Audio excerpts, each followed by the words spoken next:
Thank you for joining us for another power-packed message from Dr. Myles Munroe, provided by Munroe Global Incorporated and MunroeGlobal.com. We transform followers into leaders and leaders into agents of change. We hope that this message is a blessing to you as you advance your life and discover your purpose. Now, let's go into the message.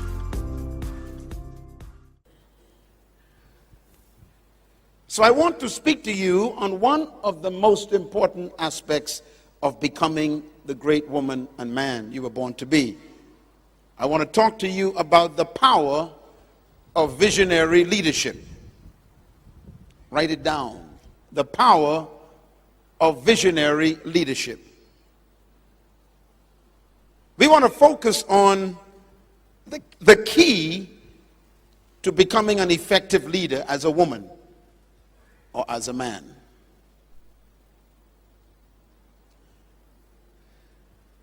The power of effective visionary leadership. There are two animals on earth that God identified himself with. And these are two most important animals. And there's a reason why apparently God identified himself with them. Because he created them. These two animals are both leaders.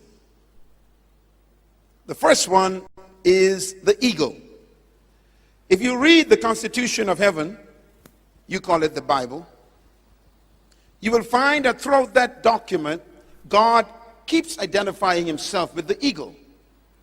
He never says that I am the bird of paradise. He never said that I am a pigeon. He only identified himself with this massive, powerful bird called the eagle. You will find in the text of the Constitution words like this: I will bear you up on wings like an eagle. In another place, God says of himself, I, like an eagle, will stir my nest, and I shall put you on my pinions like an eagle. In another place, God says, and just like an eagle only gathers around fresh blood, even so the Lord will stir you. He never identifies with the pigeon.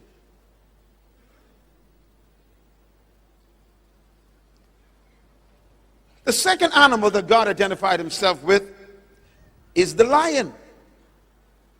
The lion is also the leader of the animal kingdom.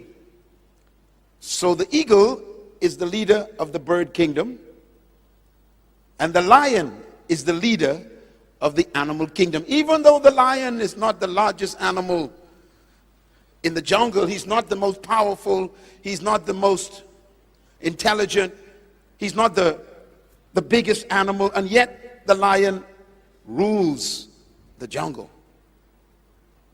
The lion is important because the lion destroys all of your excuses for not being the leader. You don't need to be the biggest to be the leader. You don't need to be the strongest or the heaviest or the most powerful or even the most intelligent. And yet you can be the leader. So the lion defies everything that they taught you about leadership. And that's why God himself identifies with the lion. He says, I am the Lion of Judah. Not the dog of Judah. Not the giraffe. Not the elephant of Judah. He identified with this creature that he created. And my question is, why did God identify himself with these two animals so much? The answer is because he put in these two animals certain qualities that make them different from the others. And those qualities are identified as leadership characteristics. That's why it's important to study the lion and to study the eagle As a matter of fact, these two animals became my personal friends, because it is these two animals that help me to understand myself and to understand God's plan for my life and to understand how I'm supposed to live. And there are two words I want you to identify with these two animals. The first one, the lion, is the word attitude. The lion is the leader of the animal kingdom because of his attitude. The lion has a deep sense of confidence and courage.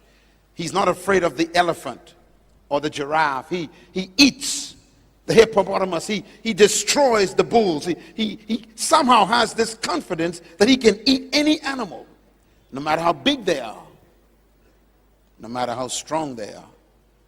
The lion has an attitude of self-confidence.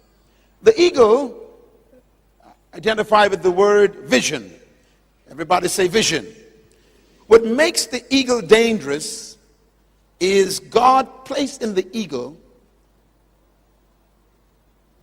a capacity in his eyes to see from a distance in detail. The eagle is the only bird on earth.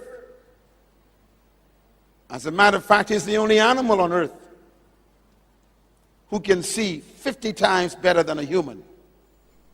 The eagle can see 5 miles away in total detail. It's called optica vision. And that's why the eagle is the king of birds. He doesn't have to sneak up on his prey to destroy. He can see the prey 5 miles away where the prey don't even know he's being seen. And by the time the prey discovers he was being seen, it's too late, because the eagle shoots like a bullet. The power of vision is the success of the eagle. I want to talk to you then about the eagle. He's the king of birds because of vision. And if you are going to become the leader that you were created to be, not only do you need the attitude of a lion, which we will discuss when I come back to visit you,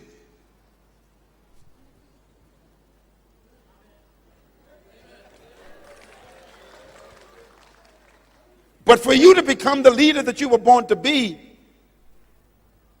you're going to have an understanding of the qualities and the power of vision.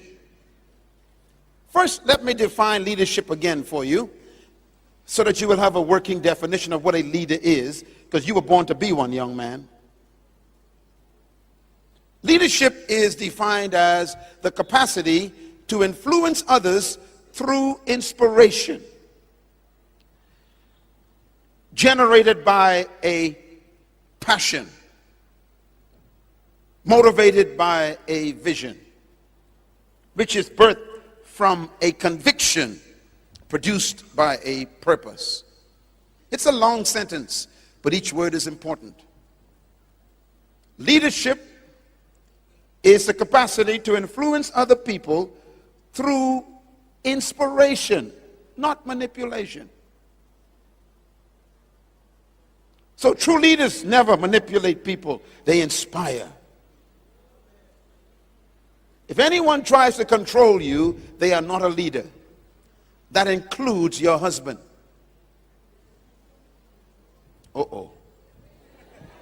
Anyone who has to control you is not a leader. It might be your boss. It might be your teacher in the class. It might be your pastor. They are not leaders. Anyone who tries to control another human is not a leader. They are a dictator, an insecure wimp. True leaders never control people. They inspire people. And how do they inspire people? Because of their passion. Their passion comes from what? It comes from a vision that they have. They believe in their vision. So it creates a passion in their lives. Where does the vision come from? The vision comes from a deep conviction that the person has about why they were born. They believe they were born to do something important. That's called conviction. And where does that conviction comes from? It comes from a discovery of a purpose for your life, that you are not a mistake, that you were not just born to make a living and pay bills and die. That's why leaders don't think about paying bills and worrying about money. Leaders are people who've discovered something more important than a paycheck.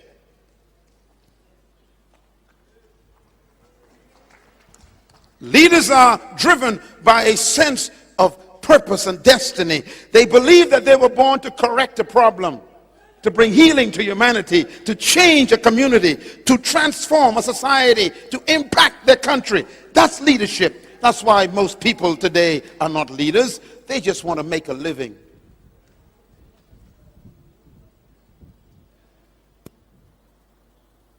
Leadership. Some of you pastors are not leaders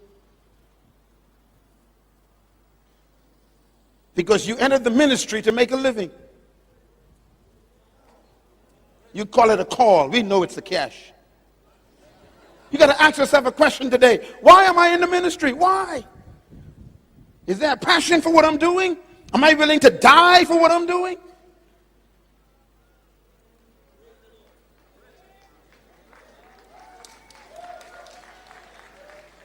Leadership is about a conviction.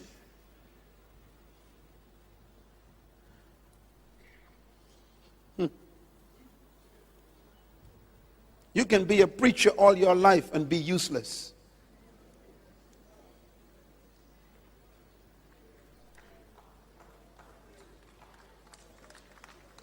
Leadership is not about personal ambition. It's not about private advancement. Leadership is about a deep conviction about your own purpose in life, that I was born to fix something. I was born to deliver people from something. I was born to make a difference in the world, not just make a living. Are you a leader? Or do you just have a career? Let me say something very interesting. You may want to remember this. Leaders can never retire.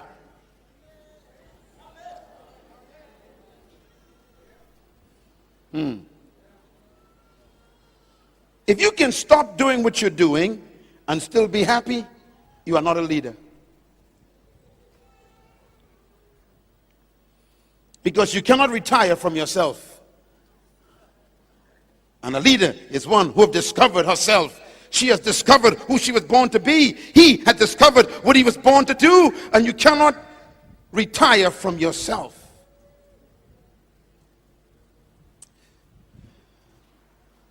Conviction, passion, vision. I could talk about each one of these components for the next 10 years and never go home. Wouldn't you like that? But I'll talk about one of them today. I want to talk about the one we call vision. But first I want you to write this down. I want to give you what I call the process of leadership. How to become the leader you were born to be. Everybody please write this down. First, number one, you must discover your purpose for your life. Without that, you are not a leader. Secondly, you must discover your conviction. That means you must believe in your purpose. Thirdly, you must see a vision of the future that is birthed from your purpose and your conviction. That vision then should give you a passion for life, where you want to pursue your vision more than your own security. And that vision gives a passion, and the passion inspires other people to believe you. And when you inspire other people, they allow you to influence them. Once you influence people with your passion, then they call you a leader. So leaders do not look for people. People are attracted to leaders.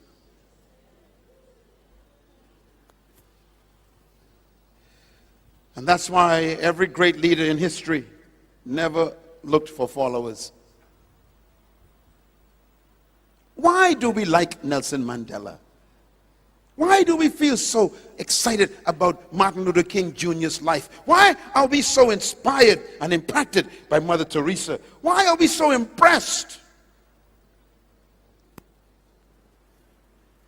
Because they inspired us. Therefore, they influenced us. And we call them. You will never find Nelson Mandela calling himself a leader. He has never said it. The people call him a leader. Martin Luther King Jr. will never call himself a leader. He was just a little preacher from a small church. But the world calls him a leader. You see, leaders don't call themselves leaders. They're too busy pursuing their vision.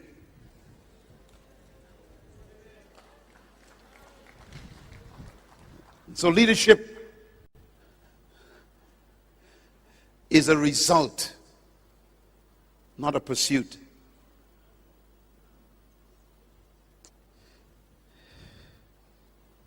Now, what's the key in this process? 2 words. The key to becoming a leader, and I'm giving you the secret until I see you again, is purpose and vision. Until you discover your purpose, which should produce a vision for your future, you are not a leader. Leaders are driven by vision. And this is why every politician, every preacher, every parent must have a vision if they're going to be a leader of their families and their companies and their churches and their countries. We are not leaders because we have titles. We are leaders because we have vision. And this is why it's important for you to ask yourself a question.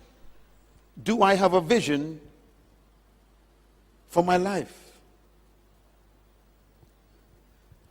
Here's a statement I want you to remember. The greatest gift God ever gave man is not the gift of sight, but the gift of vision. I repeat. The greatest gift God ever gave man is not the gift of sight, but the gift of vision. What is the difference between vision and sight? Interesting question. Well, first of all, sight is a function of the eyes. But vision is a function of the heart. Sight shows you what is. Vision shows you what could be.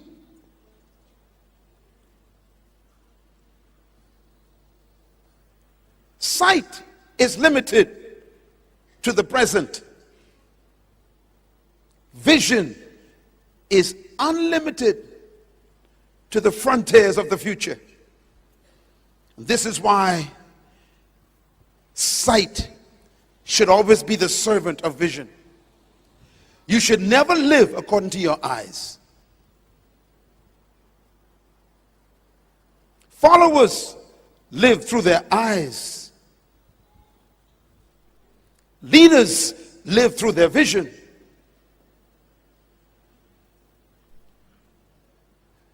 Sight is limited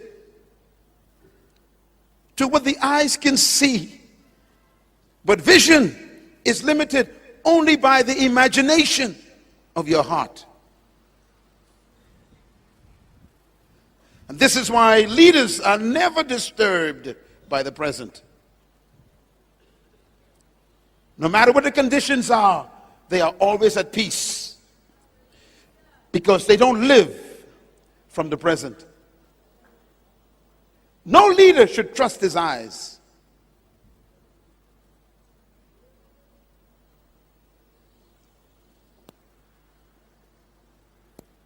There's a statement made in the Constitution of our country. For those who are religious, it's the Bible. Here's what it says in our Constitution. For we walk by faith and not by sight. The word walk means to live. Listen to those words. For we live not by sight, but by faith. Now, faith means belief. Leaders do not live by what they see with their eyes. They live by what they believe in their hearts.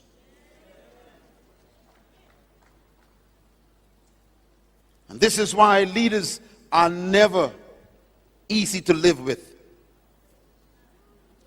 Because they don't live where you live. You live in the present. They live in the future. A leader is always out of his mind. She is always somewhere else. That's why she's a leader. They don't listen to noise in the present. They hear the call of the future. True leaders do not trust what their eyes show them. They believe what their vision tells them.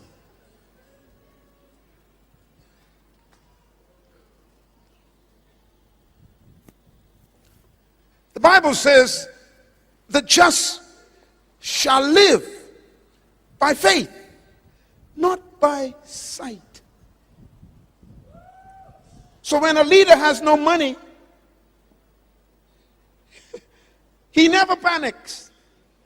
She never becomes depressed. Why? Because she knows this is only temporary.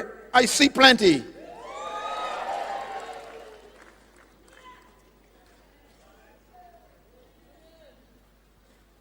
Leadership demands being out of your mind. And this is why you think it's easy to live with a leader. It's difficult. Because to a leader, the present is not reality. To a leader, their vision is more real than the present.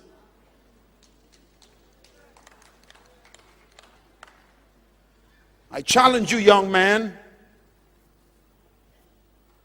to believe your imagination more than your eyes. Let me give you a few challenges about vision versus sight. Sight restricts you to the present, but vision releases you to the future. Sight captures the present. Vision captures the future. Sight deals with what is, but vision sees what could be. My question, what could Papua New Guinea be? Is there anyone in Papua New Guinea who sees another Papua New Guinea? Don't answer the question, just think about it. When I sat with your prime minister yesterday, I asked him 3 times, what is your vision of Papua New Guinea? Because the leader must have another picture.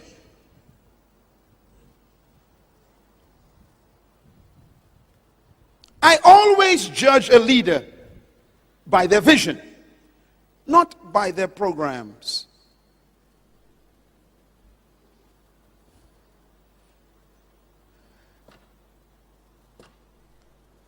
Many pastors that I have met, they don't know what I do when I talk to them, but I be analyzing them right away. Sometimes I ask them 3 questions, and after 3 questions, I can assess who they are right away. And sometimes I ask them the most difficult question: what is your vision for your ministry? And most of them answer wrong. They say things like, to win the lost at any cost. That is not a vision.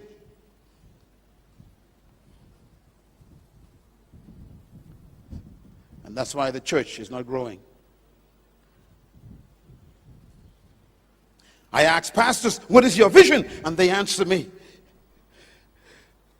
to win people to Jesus. That is not a vision.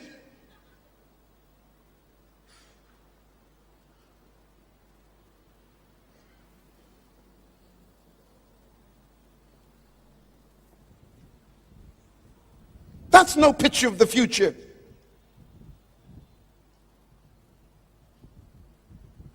In actual fact, that's not a vision, that's a mission. And there's a difference between a mission and a vision. As a matter of fact, every pastor in this auditorium have the same mission. That's why it's called the Great Co-Mission, not the Great Co-Vision. To win the lost is every pastor's mission. That doesn't make you unique.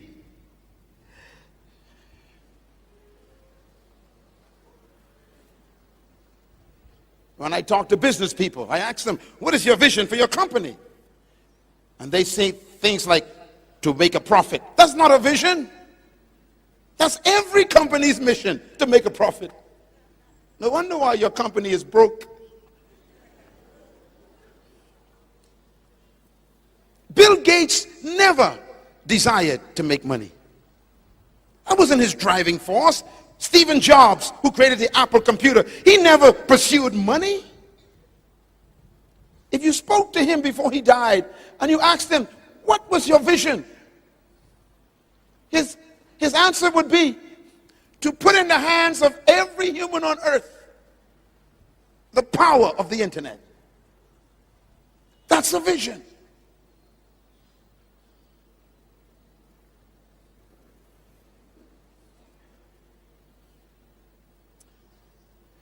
Visionaries deal with the future.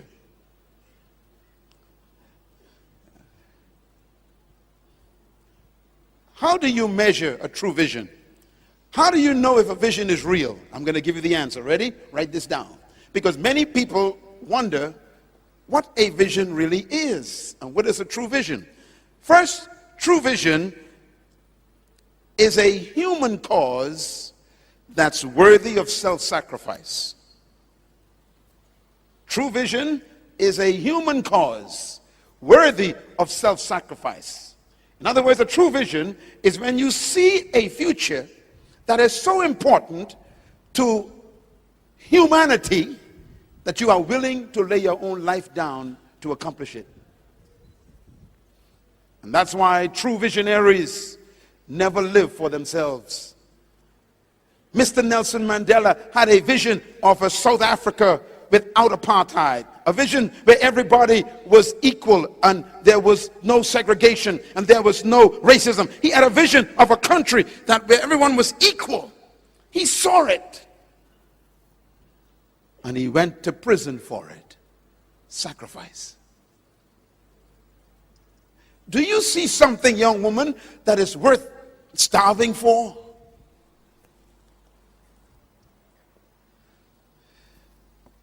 Religious people disturb me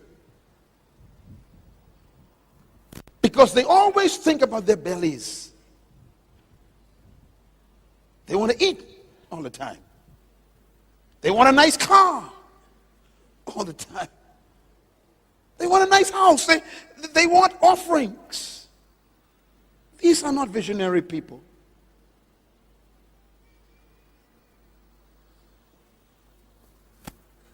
I came to this country and I never asked this woman for a cent. I came here because of you. I came here because I'm driven to raise the mindset of third world people to believe in themselves. I came here because I believe you are great leaders trapped in a follower. If you give me nothing, it wouldn't matter because you are not my support. Abba, Father. Leaders are not driven by personal profit.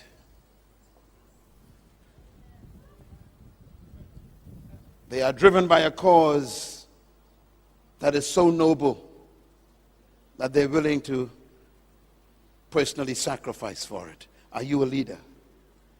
Young woman, think about it.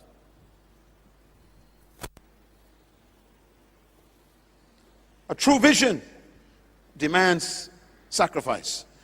Number two, true vision is a view of the future that is more noble than self-preservation. I want to say this slowly. True vision is a view or a picture of the future that is more noble than self-preservation. And what I mean by that is a true vision is when you see a picture of the future that is more important than your own survival. And this is why people like Mahatma Gandhi, when he saw a vision of India being free from British colonial oppression, one man decided, the future of India that I see is greater than my own life. So he went to prison.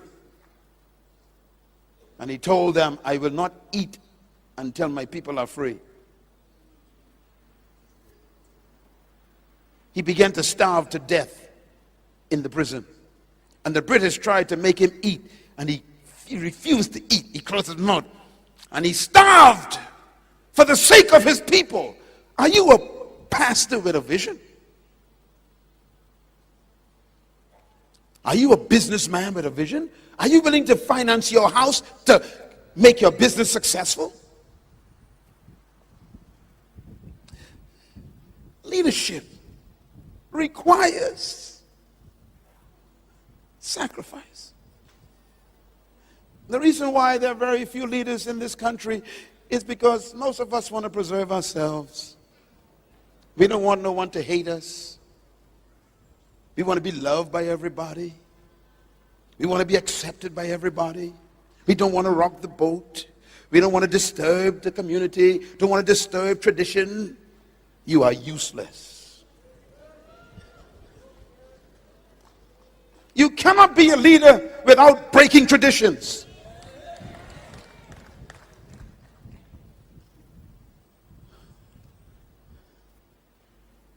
Leaders are nuisances.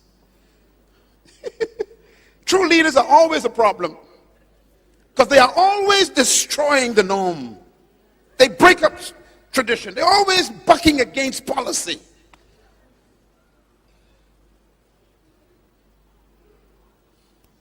You cannot go to the future by maintaining the present. So leaders go to the future. Well, you know, Dr. Munroe, you know, our church been around for 500 years, you know, and I cannot, change the policy, you know, and our tradition, oh, shut up. No wonder why you got two people in your church.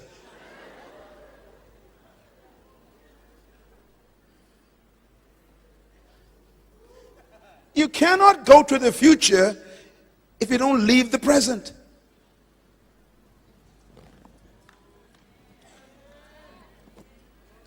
Leadership is about movement. You can't lead where you are.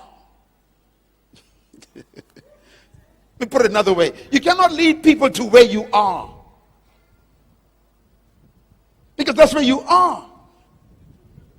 Lead means you leave where you are and you go to a place you've never been.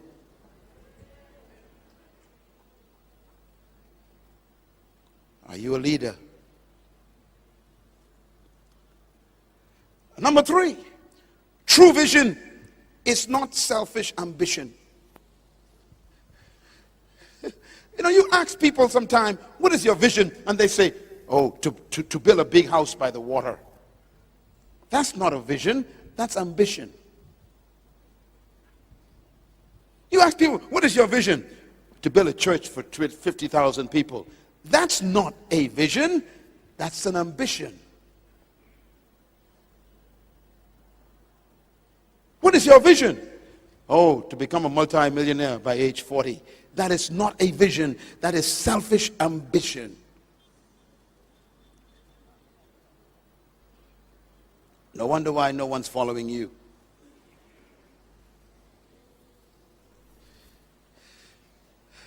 True vision never benefits the visionary. It benefits other people. If what you are pursuing only benefits you, it is not a true vision. So leaders don't live for themselves, they live for people. They become the servant of humanity. So the greatest is always the servant of others. This is why true vision always serves the people.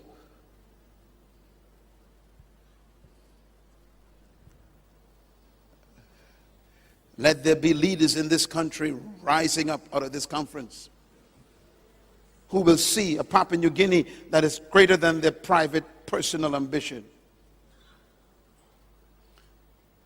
Number 4, true vision is not for selfish promotion. It promotes others. Another example of Nelson Mandela, a good example. His vision of South Africa never promoted him. He wanted to promote the people of his country. He wanted to set them free and give them equality and give them access to opportunity. He did it for them. That's a true vision.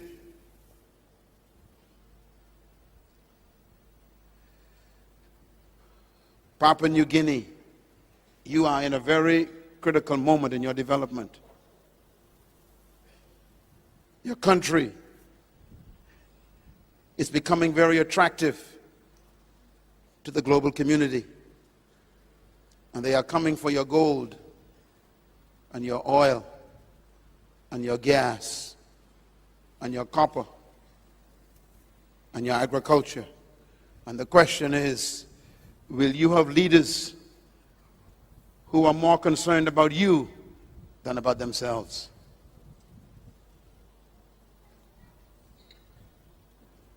Because if they have selfish ambition, you will not benefit from your own resources.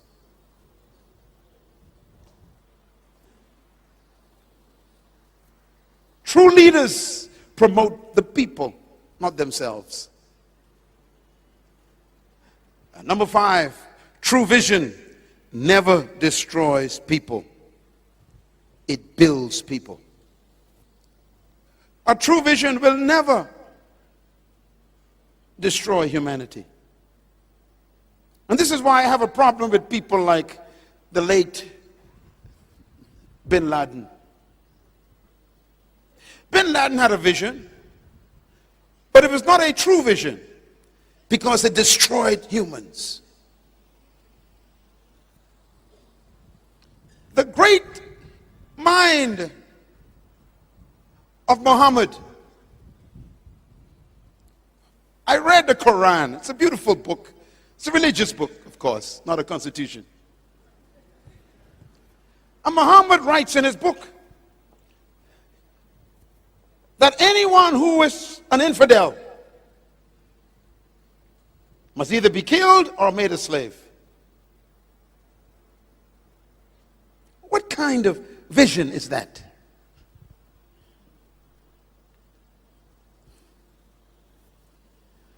An infidel means anyone who's not a Muslim. His vision was, there's only room in the world for a Muslim. Anybody else should be killed or made a slave of the Muslim. What a vision. You can't compare him with Yeshua. And I was reading the Bible one day and I saw the first terrorists in the Bible. They were worse than bin Laden. There were two of them. They were terrorists. They are in the Bible. And both of them were disciples of Jesus. Can you imagine? Two of his disciples were terrorists.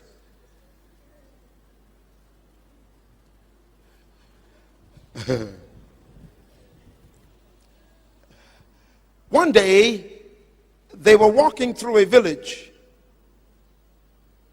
and he was with them. And two of them came to him and said to him, Master, we found some people in the village, and they are worshiping, but they are not worshiping like us. Sounds familiar. Then they told Jesus, call down fire and burn them up. That's terrorism.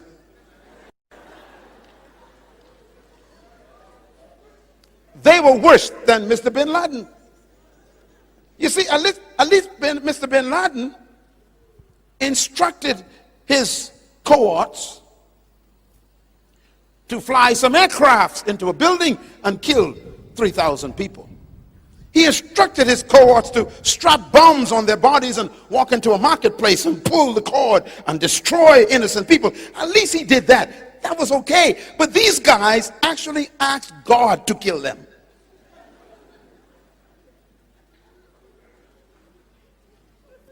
They were worse.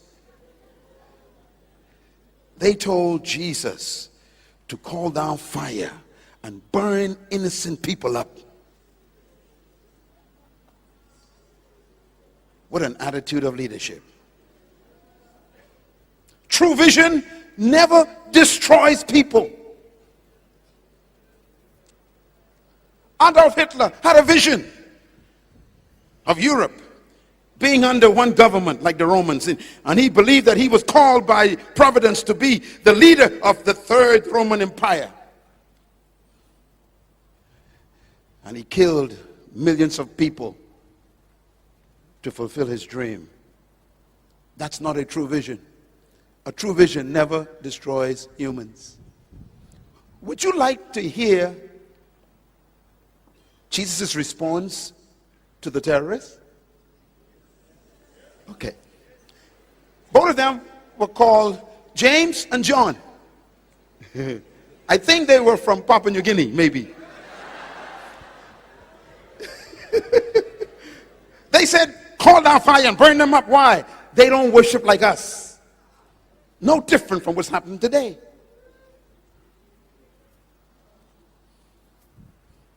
And there are terrorists in this room. Some of you pass as a terrorist. You drive past a Muslim mosque. Oh Lord, burn it up. Why are you telling God burn the building up, man? You're a terrorist. You're no different.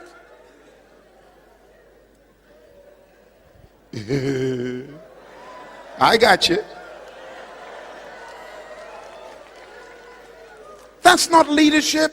You don't pray for the destruction of people. And Jesus responded. First, he was shocked. Let me quote what he said. It says, and Jesus turned to them and said, where did you get this spirit from? That's in the Bible. His first answer was a question. Where did you two guys get this spirit from? Now the word spirit there is a small s. It means attitude, mentality. Where did you get this mentality from, he says? Killing people. And that's why, even though I respect Mr. Muhammad, Jesus Christ's philosophy is superior. because he doesn't kill people who doesn't agree with him.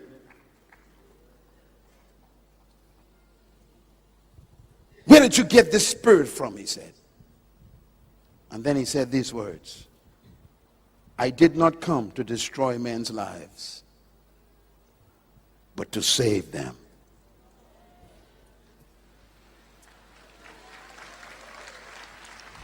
Even though they worship differently at the moment, even though they are still searching, you don't kill them in the midst of their search. And then he made a statement that pastors never preach on. He said, because I have sheep who are not of this fold. How come you don't preach on that? He was telling James and John, your attitude is terroristic. I don't kill people. I save people. And all of them are my sheep. And some of them are in another fold, still trying to find me.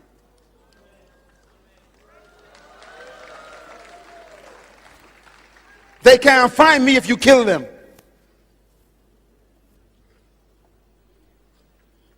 So love one another. Love your enemies. Because they are simply temporarily insane. They are your brothers. They will come home eventually.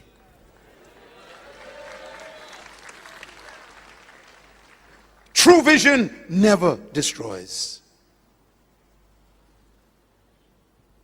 Ladies and gentlemen, men and women, I want to define for you now what vision is.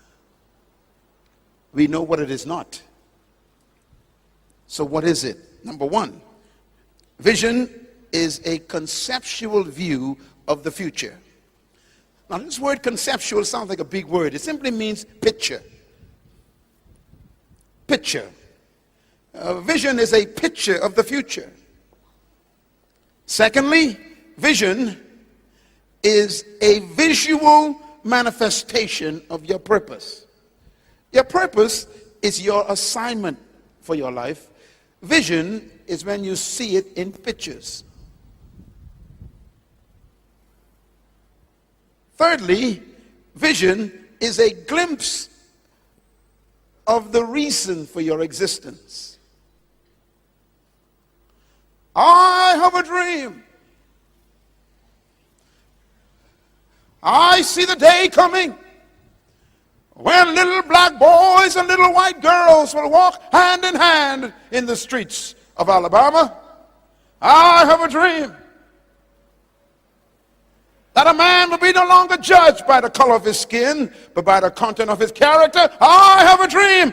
Martin Luther King saw something. What do you see about Papua New Guinea? Not the one you're in.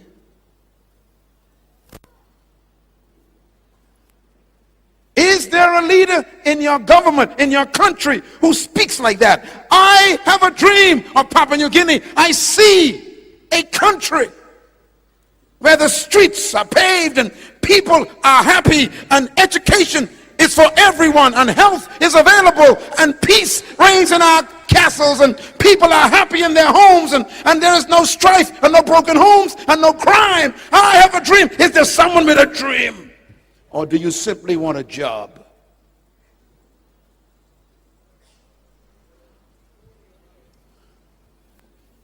We need leaders, young man. We need leaders, young women. Pastor, businessman. We need leaders, not just entrepreneurs, but leaders. This is your country. And you don't like what you see now. People laying on the side of the streets. Young people without jobs. Unmarried pregnant girls. What is your vision?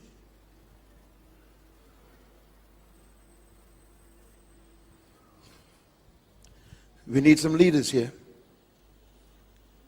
We need people with vision. Where there's no vision,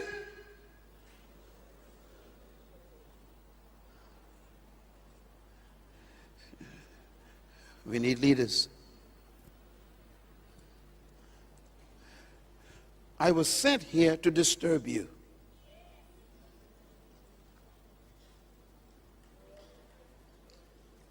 What is vision? Vision is the perception of your divine assignment. Vision is the conception of your preferred future, what you prefer to see rather than what is. Vision is the capacity to see the invisible and believe that it's possible. Vision is seeing beyond your eyes and living in your imagination that benefits everybody else.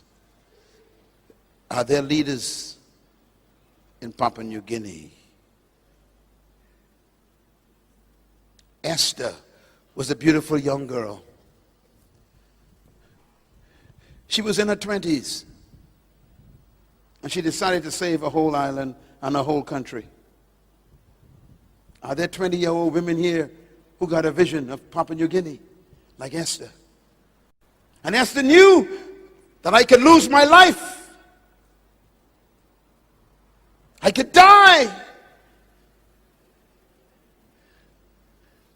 But she was willing to sacrifice her own life for her people. Do you just want to dress up and wear makeup and wear dresses? Or do you want to change your country?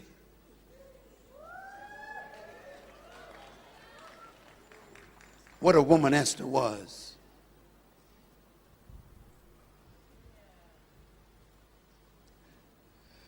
Nehemiah had a job. He was a waiter, serving drinks.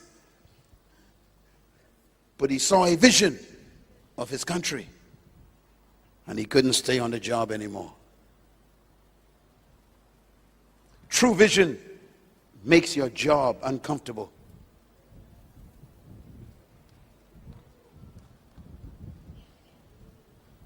He had to leave his job because of his passion for his vision. And he rebuilt the walls of his country. Papua New Guinea needs leaders. I want to give you, before I close, the most important principles of leadership and how they relate to vision. These are important. The first principle of leadership is purpose. You must discover your sense of why you were born. I call it your sense of destiny. Secondly, your passion. Your passion is your personal motivation to pursue your purpose. You are willing to sacrifice for it. And then thirdly, your principles. Your principles are the standards and values you will not violate in pursuit of your vision. And I want to say to all of you that principles protect purpose and passion. And number 4, leadership requires the principle of vision. Vision is a picture of your destiny. It's seeing your future in technicolor. Vision is the very purpose for leadership. The only reason why a leader exists is because of vision. So where there is no vision, there can be no leader. And where there is a leader, there has to be a vision. So if somebody said they are a leader and they have no clear vision of the future, they are not a leader, they are a manager. And this is why we must capture vision. Vision is born, but then leadership is born when vision is captured. Leadership without vision is simply management of goals. Leadership is what gives meaning when vision comes. Vision gives meaning to leadership. It explains leadership. If I ask you, why should I follow you? Your answer should be vision. It explains leadership. It makes leadership legitimate. This is why, if you want to follow someone, your first question is not, are you intelligent? Or are you powerful? Or are you wealthy? The first question is, where are you going? And if they cannot answer that question, you go somewhere else. You cannot follow someone to nowhere. So leadership gives meaning and legitimacy from the vision. Vision also provides the direction and the force of leadership. And the reason why leadership exists is because of the vision. So you must capture a vision for your life. And your vision should benefit humanity. When you sit down to write your vision, check it to see if it benefits other people. If it doesn't benefit other people, it is not a vision, it is personal ambition.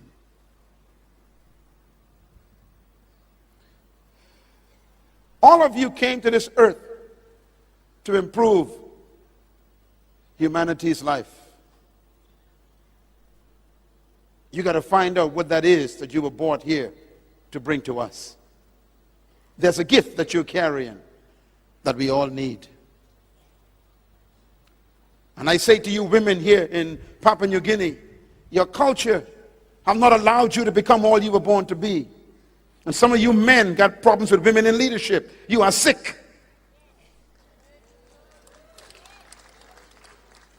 Esther saved the whole country. Deborah delivered her people. Mary gave us Jesus. What's your problem? As a matter of fact, let me say to all you pastors right up front, look at me in my eyes right now. Look at me. God depends on women so much for leadership that he doesn't make the church a woman, a man rather. The church is a woman. Oh, let me say it slow. Jesus Christ is the husband. The church is his bride.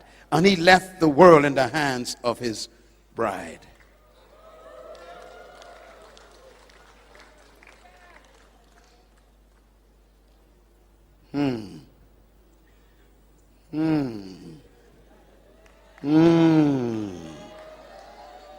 Take a deep breath, brothers. That's why I married my wife. I'm a smart man. I married a smart, intelligent woman who's got so much leadership quality that she becomes my wonderful teacher.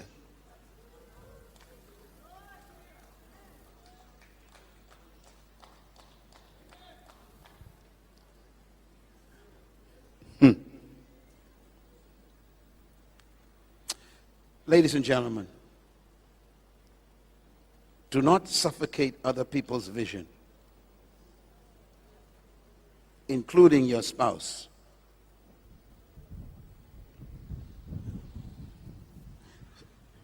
You know, this afternoon, I'm going to talk to the men this afternoon. But let me just talk to the men in the front of the women for a second. A lot of men think that women were born to cook food for them, to be in the kitchen. Where's that in the Bible? Sit up straight. Look at me. When you read the Constitution, that's the Bible, you'll discover that the cooks in the Bible are not women. Uh-oh. They are the men. You don't believe me, right? Okay, let's prove it.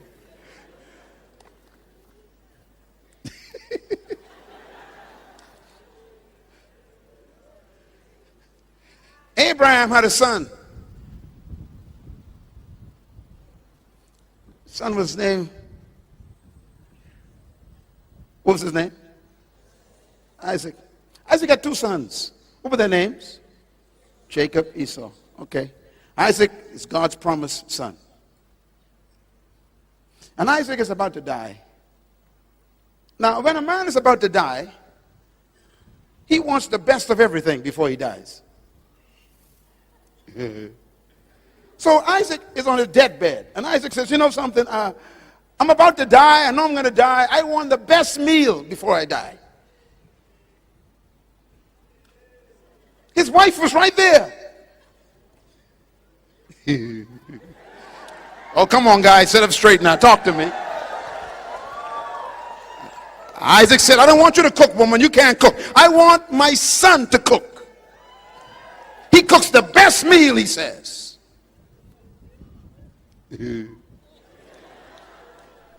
Well, are men the cooks? Let's find out. Jesus Christ went to the cross, died, rose again in the resurrected body. He was sitting on the beach watching the disciples in the boat. And he said to them, caught anything? They said, no. He said, put the net on the other side. And they realized, hey, that's the master. So Peter jumped out of the boat and began to run in the water. And it says, and Jesus was on the shore cooking for them. Come on, guys, clap with me. All the men who want to be like Jesus, hold your hand up, please. All right. That means you got to learn to cook. Thank you very much. Give God a big hand. He was a cook.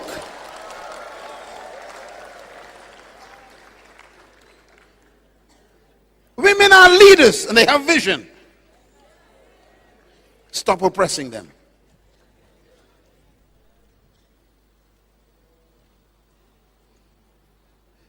Let them have dominion. Male and female. Have you ever asked your wife, what is your vision? No, you never. Because you just assume she ain't got none. And that's why you are broke.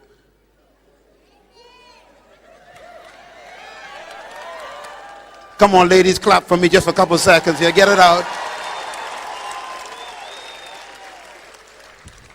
I am a wealthy man today because of my wife. Her ideas are amazing.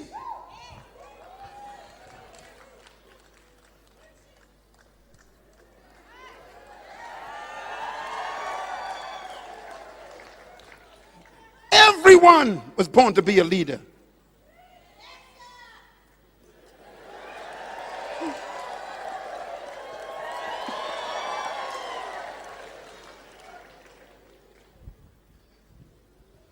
So get over it.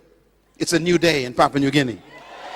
Everybody clap. Come on, men, clap with me. Shout yes. Hallelujah. You're supposed to be partners in life. Your wife is not a domestic servant. If you're a king, she's automatically a queen, dummy. All the men clap for the queens in their lives right now. Come on, men, clap loud. Let's say the queens know we love them. All the queens clap for the big kings around them. Come on, ladies.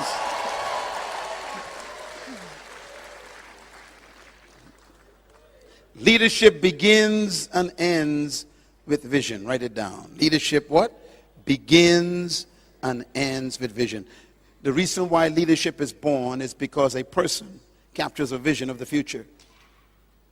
And it ends when they fulfill that vision. And so leadership is about moving from the present into the future. It is impossible to lead to nowhere. Leadership actually supposes a destination.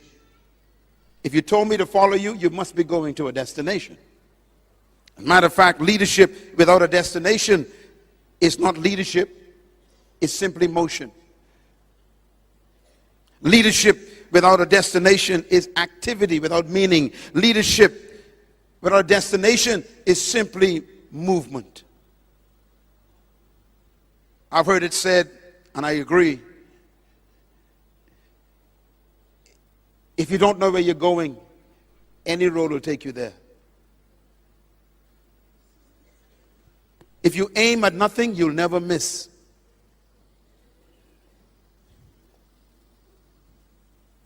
Leaders know where they're going.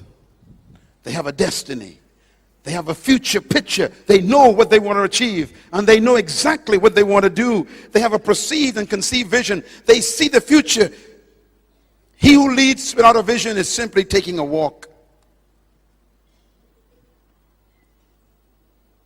Leadership without a vision is activity without meaning. Leadership without a vision is the abuse of human talent and resources.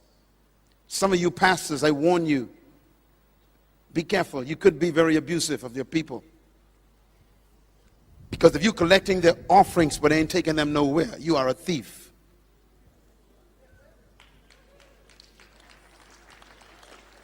Leadership is about a destination, not about a program.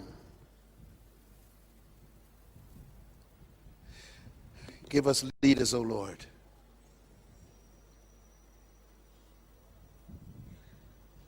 If your government collects taxes but doesn't take the country to a future, that's abuse of people's resources. If you collect offerings in your church and have no future vision for the people, that's abuse of people's resources. If you got musicians playing for you every week and you got people at the door being ushers, but you ain't taking the church to the future, then you are abusing those people's talents. Leadership is not about maintenance. It's about movement.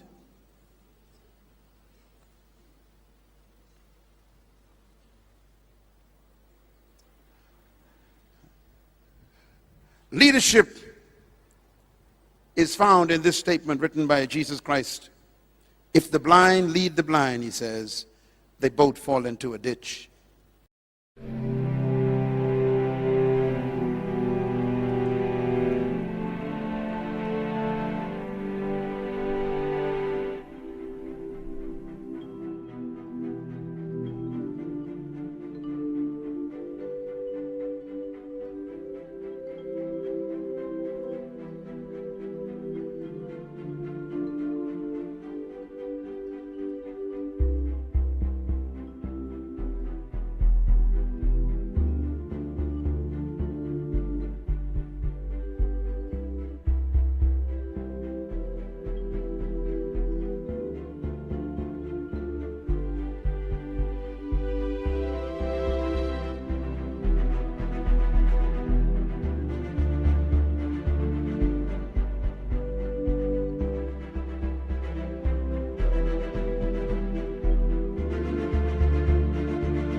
You know, when you fall into a ditch, you can't go nowhere.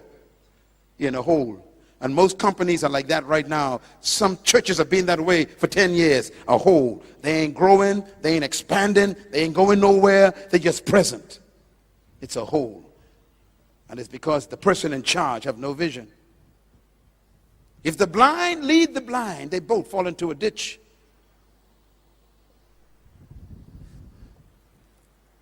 If you feel like you are stuck as a country, or stuck as a company, or stuck as a church, the problem is a lack of vision.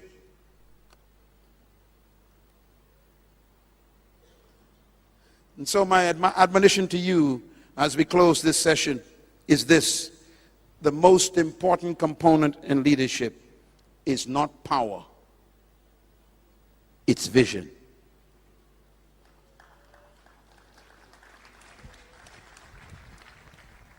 Today, you've got a question to answer.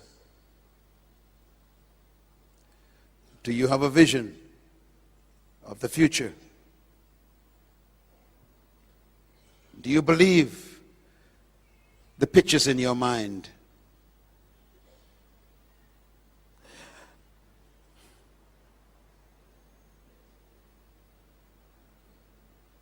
I love you so much. That's why I came from around the world to talk to you. Because you're getting older.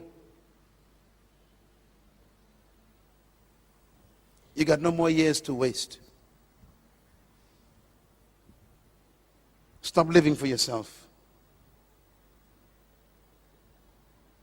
Find something to die for. Young man, go to school and get your education to prepare yourself to change your country. Young woman, go get your degrees from university to prepare yourself to make a difference. Buy books and read them. Educate your mentality. Transform your thinking. Begin to prepare yourself for your great contribution. Old man, cancel your retirement and get back in the race. Because Abraham started his vision at age 75. Sarah was 75 when she began believing again. May today be the day that a leader was born in Papua New Guinea, sitting in your chair. Thank you once again for listening to this message, as we hope that it has been a blessing to you. Our goal is to show you new paths and opportunities so that you can discover your purpose. It is your love, support, and partnership that makes Munroe Global possible. Please visit us online at www.munroeglobal.com for more product, partnership, or to join us at one of our live events around the world.